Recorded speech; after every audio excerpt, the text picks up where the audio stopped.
Welcome back to another Reddit reaction, boys and gals, the series where I go on Reddit so that you do not have to. And I'm not gonna lie, there's even less of a reason to go on Reddit now because they've changed the UI. It looks weird. It looks very weird and I don't like it whatsoever. So just another complaint that I've got about Reddit. But today, as you can tell, we are on the XDefiant Reddit. It is XDefiant season. We are only about a week and a bit away from the actual launch, or depending where you are, it might be exactly a week actually. So it is well and truly XDefiant season, and because of that, we are going to be on r/XDefiant today. So let me put it to top post. I don't even know how to use the new freaking layout. Top posts of hopefully this month, but it takes forever to load this new site, and also there we go. Now it actually says this month. So let's see what Reddit has produced for us this month. So 6 days ago, I actually forgot how recent this was that they gave the release date. So the top post is just to do with the release date. As you can even see, look at the new layout. I'm like, my screen's like lagging. It's nothing to do with my internet or my PC. This new UI is absolutely atrocious. But obviously lots of hype around the release date. It looks like the second, yeah, literally. Oh no, that's about the playtest. So yeah, the top post is about the release date. That was to be expected. I actually forgot this was only, as I'm recording this 6 days ago, it'll be about like just over a week ago once this video goes live. But clearly people were very happy. I was surprised they announced it so early. I kind of thought we would get through most of May without them saying anything about the game, because the transparency and communication for the game has been pretty good for the last year. But then there was just a patch since I want to say like October last year where we haven't really heard much. So I kind of expected to go through most of May without hearing anything, but it was pretty damn early on in May. I think it was like the 2nd or 3rd that we got the announcement, and obviously we are not too far away now. There was a bit of confirmation here from the official XDefiant account. Someone asked about PS4 and they replied saying, "Thanks for the question. We wanted to keep a consistent standard of quality for the game, so we made the decision to focus only on current gen consoles. Appreciate the understanding." I think that's a good decision. I know a lot of people are probably unhappy about that. For anyone who is still on the previous gen, yeah, I can understand that would be annoying. And what do you know? Reddit has crashed on us. This new website change, mate, is absolutely atrocious. What the hell? Like, I have to fully load things. It's not my internet. I've been on the internet all day. It's running fine on every other site. As soon as I come to Reddit, it's fucked. Anyway, back to what they were saying. I do think this is the right decision, just because I think we're at the stage now. It is 2024. It's coming up on 4 years since this generation started. I think it is time that we start moving on. And it is unfortunate for anyone who hasn't been able to get a next gen console yet, can't afford to, or just still certain locations it is still actually hard to get them. So it is unfortunate, but I think that is the way it needs to go. The game will objectively be better because of it being only on next gen and PC. So it is the right decision. I'm glad they've done that, but obviously for anyone who can't play because of that, that is a little bit unfortunate. Now there's a post here from Mark Rubin. I did see this tweet. I believe it was like the roadmap, they talked about player protection, which was just sort of mentioned down the bottom, and then they didn't really go in depth on it. Mark sort of replied, I guess someone asked him a question, what does that mean? He replied saying, player protection refers to cheaters and toxic players. We don't use SBMM in casual play unless you play in the welcome playlist. So I guess the question was probably aimed at like, is player protection SBMM? He is pretty much clarifying that there is still no SBMM. That is what they've kind of sold this game on, so they cannot back down on that now, in my opinion. If they ever bring in skill-based matchmaking in casual, I think there would be just a mass exodus of players. I think I would just be like, nah, that's not what you sold this game as. I'm just done if they ever do that. So it is good to hear that, and obviously even better to hear that cheaters and toxic players will be, you know, getting banned and stuff like that. That's something that needs to happen, especially when it comes to a free-to-play game. Free-to-play shooters are often riddled with cheaters because it's so easy. If they get banned, just make a new account and play for free again. So I think the anti-cheat is going to be, well, you know, going to need to be really strong. Whether it is, that's always a question. It's every shooter I've played, there's always patches where cheaters kind of run rampant for a little bit. Hopefully they, you know, this is Ubisoft. This is a big company. Hopefully they really do invest into the anti-cheat. For any of you guys who have played Rainbow Six Siege, please let me know in the comments what the anti-cheat is like in that game, because it's probably a good litmus test for this game. If that has really good anti-cheat, then I'd imagine this will too. If Rainbow Six Siege is overrun by cheaters, then that's not looking good for XDefiant. So any of you guys who are, aware of that community, be sure to let me know down in the comments. I've played Siege a little bit back in the day, but I never really got that into it. So I'm not too sure if the anti-cheat is really good in that game or not. I did see this post when this went up.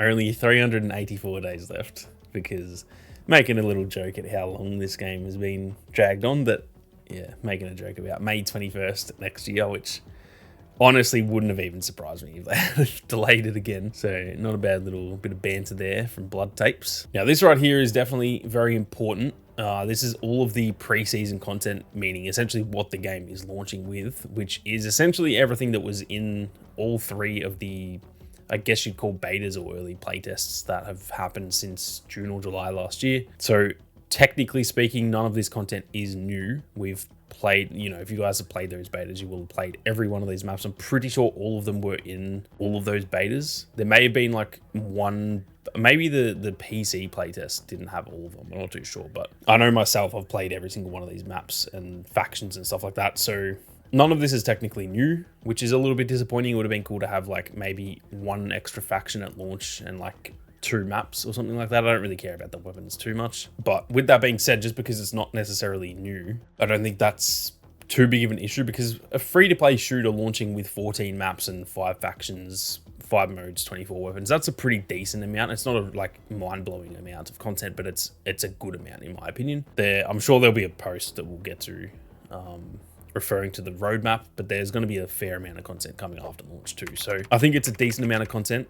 I would have loved to have at least one new thing in here, because like I said, I've played all of this already, so it's not quite as exciting. But at this point, I don't really care. I just want to get my hands on the game finally. And yeah, I think this is a decent amount of content for a free-to-play shooter. Now, funnily enough that I said that about the roadmap, pretty much the very next post is to do with the roadmap. I'll get to that in a second, because I do actually want to read through this post here that is to do with the negativity on the Reddit, which I just feel like Reddit is just always toxic. That's why I kind of do this series, because it's funny to roast it, but I thought this would be interesting. I did have some negative thoughts towards the last playtest, or the beta, whatever you want to call it, that they did in April. And so I'm going to read through this. This playtest was overall great. This sub has way too much negativity. I don't know why so many of the posts on here today are just straight acidic bile towards the game and the devs. My friends and I love this playtest, and an hour after close, I'm already itching to get back on. I understand some people had worse experiences with netcode than others, but many of these posts are complaining about the fundamental aspects of this game, like long time to kill or movement. If you aren't a fan of arena shooters, that's totally okay. It's not everyone's cup of tea, but that is what this game is, and it fills that niche well. I personally thought the gunplay and the movement was fantastic in this beta, save for the occasional death behind a wall. It also seems like a lot of people heard about the no SBMM aspect and assured they would be king of the jungle on here, and are just unhappy that other players are better. Bee hopping or bunny hopping and slide cancelling are part of the skill gap, and if games with that style of play aren't a thing, that's totally okay. It doesn't mean the game is bad. I brought 4 friends who don't tend to enjoy FPS games onto this playtest, and they loved it. If this game released tomorrow, even with the netcode issues, I would be playing this as my main game. Thank you to Mark and the team for a great playtest. This is miles ahead of what we saw in September. And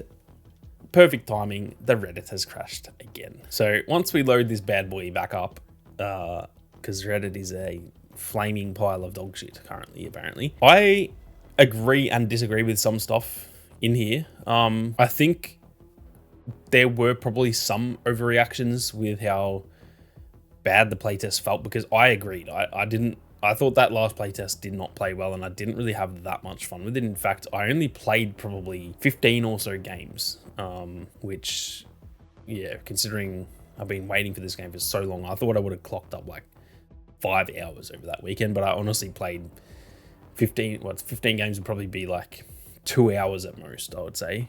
And it felt like a bit of a slog. So I do have some negative issues, and mostly just to do with that netcode stuff, just constantly dying behind walls and just dying in gunfights that I felt I shouldn't. That felt like it was to do with the netcode more than my skill or anything like that. And there was also probably a lot of times I was getting kills that felt like I didn't deserve the kill as well. So it just kind of felt weird to me, and I definitely didn't have as much fun. The last bit there where it says this is miles ahead of what we saw in September, I actually completely disagree with that. I feel like the game feels exactly the same as it did in September, bar the netcode issues. I'm going to give them leeway on that because they said they've fixed it, and netcode is at least easier to fix than like fundamental flaws in the game. If the gunplay just isn't good, that's going to take a complete overhaul to actually fix that. So netcode is like an okay issue to have because it's very fixable. It still takes a lot of work, but it's not something they have to completely overhaul the entire game usually. So I will give them leeway on that, but I do feel as though the game didn't feel any better than it did in September, which was a little bit concerning. But again, it's a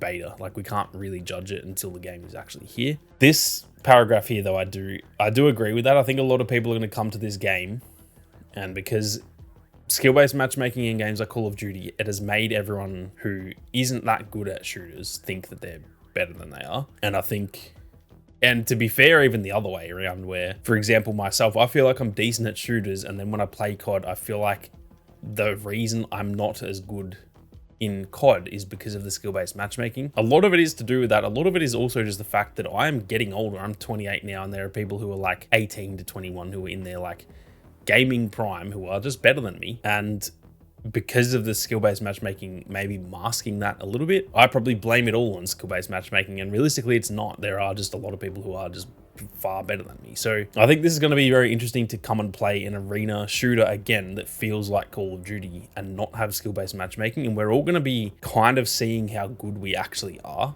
I'm very interested to see if I am actually good at XDefiant, and whether, you know, if because there's no skill-based matchmaking, I might be able to go back to how I used to be in the old CODs, where I feel, not to sound arrogant, but I feel like I would pretty much dominate most lobbies that I was in, usually ending up in the top 1 or 2 on the leaderboard. Or equally, I could just be absolute straight ass at this game. And if there's no skill-based matchmaking, that would just be to do with the fact that everyone has just gotten better than me. Like, that is definitely a reality that I think a lot of us could unfortunately face. So I'm pretty interested to see how that goes. And I do think a lot of people have probably played the betas and stuff and not enjoyed it as much because they probably thought they were just going to pub stomp everyone. And it turns out a lot of people who are playing this game are playing because they're good and they don't like skill-based matchmaking. So all of those good players are then flocking to the one game, and it's just a game that will probably be full of a lot of good players, and therefore we may not be as good as we actually think we are. So I do really resonate with that paragraph there, and I'm curious to see if, you know, skill-based matchmaking gone